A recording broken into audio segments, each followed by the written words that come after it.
এইটো আসলে আমার শ্রী শ্রী আঞ্চলিক গণেশ মন্দির হয়। এইটো আমার মেধিপাড়ার উদ্যোগতে এই মন্দিরটা নির্মাণ হয়েছিল, যদিও 24 বছর আগতে, কিন্তু আমার এই অঞ্চলের প্রতিজন ভক্তপ্রাণ রাইজের ইয়াতে অৰিহণা আছে।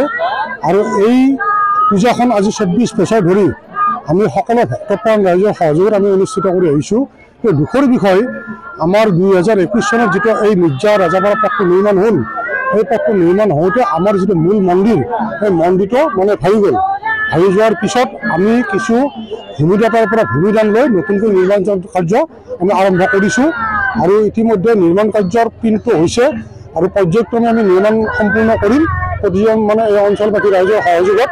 আৰু আজি আমাৰ এই পূজাখন 24 বছৰীয়া পূজা, আৰু এই 24 বছৰ ধৰি নিৰৱচ্ছিন্নভাৱে এই পূজাখন আমি গোটেই অঞ্চলৰ হাজাৰ হাজাৰ লোকৰ উপস্থিতিত মানে গণেশ প্ৰভুক আমি সেৱা জনাই আহিছোঁ।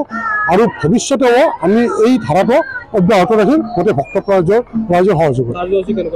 কাৰ্যসূচী ৰাতিপুৱাৰ পৰা আমাৰ বন্তি প্ৰজ্বলন, তাৰপিছত ভাগৱত পাঠ, তাৰপিছত নাম কীৰ্তন, তাৰপিছত আমাৰ গণেশ প্ৰভুৰ চৰণত পুষ্পাঞ্জলি প্ৰদান, পূজা পাঠ, তাৰপিছত মানে ভোগ বিতৰণ, আৰু এতিয়া আছে ভোগ ভাত গ্ৰহণ, যিটো আহাৰ গ্ৰহণ, ভোগ গ্ৰহণ। ভক্তৰ সমাগম মানে আমাৰ ইয়াতে মোটামুটি 7,000 পৰা 10,000 মানে ভক্ত হয়।